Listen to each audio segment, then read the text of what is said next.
Nous sommes avec Anas qui la semaine dernière était dans notre semaine SOS Service Public, cheminot qui est passé nous voir. Salut Anas. Bonjour. Bonjour, bienvenue Anas. Est-ce que vous avez l'impression que vous êtes en train de perdre la partie, les cheminots, les grévistes là, Anas?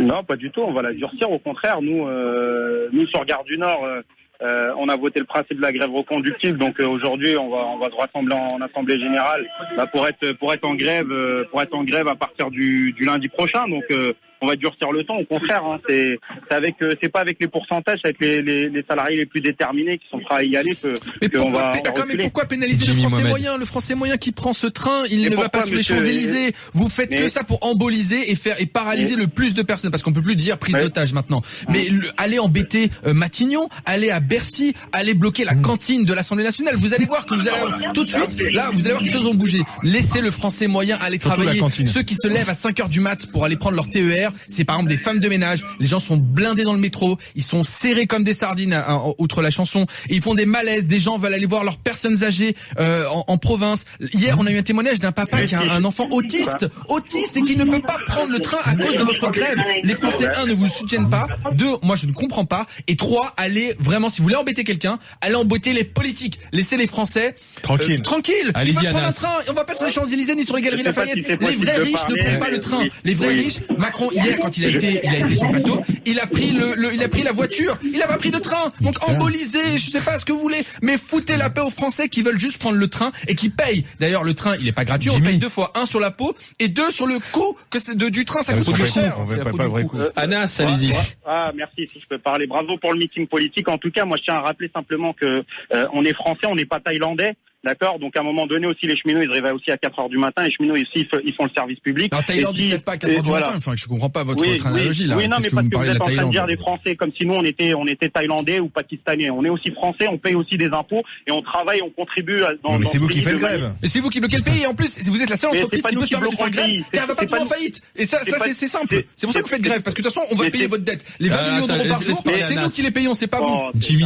Et les syndicats qui font grève, ils sont payés quand vous êtes syndicaliste et vous faites grève, vous avez votre petit salaire qui tombe à la fin du mois. Jimmy. Donc finalement, c'est le cheminot moyen qui trinque encore une fois. Mais qu'est-ce que vous en avez rien à foutre du cheminot moyen ou du français moyen? C'est quoi votre réalité? Votre réalité, c'est une réalité qui n'existe pas. Les usagers, ils soutiennent. Il y a plus de 80%, c'est un sondage du JDD d'hier, il y a 80% qui demandent le retrait de la grève. Donc il y a un sondage du Point. J'en fais 10 des sondages qui disent tout les Français soutiennent le mouvement, mais galèrent. Mais bien sûr que ça, leur demande au niveau des micro-trottoirs, tu verras la réponse. Attention, allez-y. Mais Anas, c'est très difficile de parler. Il y a un sondage du Point à plus de 120 000 votants. Donc 120 000 votants, c'est l'équivalent de l'élection de la municipalité de Paris. 120 000 votants, il y a 60% des Français qui soutiennent les grévistes. Il y a plus de 650 000 euros de caisse de grève. C'est pas pertinent, ça.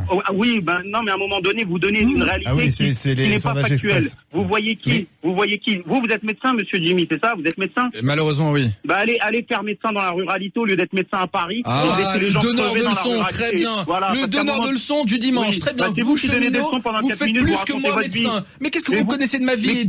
Et deux, moi, je vais là où vous n'allez pas. Je vais voir les personnes âgées. Je vois les précaires aussi. Ceux qui galèrent. Donc, arrêtez ce procès d'intention de me dire, moi, je travaille dans le coin le plus pauvre de l'Île-de-France. Donc, arrêtez votre cinéma de médecin de Paris. Moi, je suis pas le médecin des Galeries Lafayette. Moi, je suis le médecin du quotidien. Vous êtes juste un acteur, encore un agitateur, tout simplement. Parce que le seul truc que c'est la politique. C'est le combat de la CGT. C'est pas le combat des cheminots. Un peu de modération, messieurs. Moi, j'aimerais revenir juste vous demander. Si Macron, monsieur. Il n'y a pas meilleur porte-parole que vous, que pour Macron, que ce que vous êtes en train de faire. Moi, je suis pas en marche. Moi, je suis le citoyen moyen. Mais qu'est-ce que vous me parlez de Macron? Monsieur, à un moment donné, il y a 90% de cheminots qui sont en grève et vous êtes en train de nous parler de gens qui n'existent pas. Donc, arrêtez de nous parler de gens qui n'existent pas. Les personnes âgées n'existent pas. Les gens au chômeur, les précaires, les handicapés n'existent pas. Votre procès d'intention de médecin parisien, il est ridicule. Votre argumentaire, il est ridicule. Et vous pouvez dire que vous n'avez aucun argument. Votre grève, personne ne la comprend de toute façon.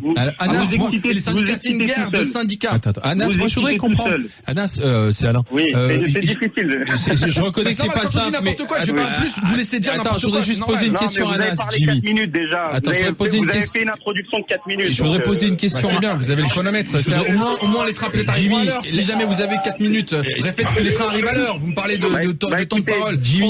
On n'est pas en présidentiel où vous chronométrez le temps de parole. Jimmy, je suis dans l'RERB avec une usagère qui me dit c'est très bien ce que vous êtes en train de dire. Oui, bien sûr, c'est votre collègue qui vous dit ça, une usagère du RER. Écoutez. Anas, je voudrais juste vous poser une question parce que vous avez dit que vous bloqueriez la gare du Nord, c'est ça, là, bientôt, c'est ça? C'est ce que vous allez... à partir du 16, nous, on va appeler à la grève reconductible, là, dans l'AG qui va commencer d'ici 10 minutes. On va appeler à la grève reconductible. Il y a nos copains de Saint-Lazare qui sont déjà en grève reconductible depuis lundi. Et puis, il y a un certain nombre d'autres secteurs, notamment en province, etc. Mais on commence à appeler, on va durcir le ton. Hors des 2 jours de grève par semaine, c'est ça, ou dans le cadre des 2 jours de grève? Non, hors des 2 jours par semaine. C'est-à-dire que nous, on a toujours dit, c'est aux assemblées générales, c'est elles qui sont souveraines. C'est-à-dire que les assemblées générales, l'assemblée générale du 9 avril dernier a voté le principe de la grève reconductible à partir du 13 par période de 24 heures. Donc on nous a dit de durcir le ton. On est face à un gouvernement qui le 25 avril prochain arrête les concertations, face à un gouvernement qui le 17 va faire un vote solennel à l'Assemblée nationale, face à un gouvernement Anas, l'histoire des concertations, Anas, sérieusement, soyons honnêtes, on est dans les grandes gueules. De toute manière, la CGT est contre la réforme et contre la concurrence. Donc la concertation, elle peut pas avoir lieu puisque dès le départ vous êtes contre. Non mais à un moment donné, oui, faut savoir. Olivier, vous êtes pas un lapin de 3 semaines quand même. Elisabeth Borne, elle a dit qu'elle bougera pas sur la concurrence, sur la privatisation et sur la question du statut. Donc à un moment donné, si elle veut qu'on amende et qu'on discute la régression sociale, nous on n'est pas pour discuter et amender la régression sociale. Non, ce que vous pouvez négocier, c'est la reprise de la dette puisque Macron est flou sur le calendrier. Là, il y a à mon avis du Merci Anas, c'était pas facile parce qu'en plus il était dans la rame. Je vais pas poser ma question en plus. Moi j'aimerais savoir concrètement qu'est-ce qui va se passer si personne ne lâche un peu du lest. Combien de temps ça va durer? Qu'est-ce qu'on va lâcher?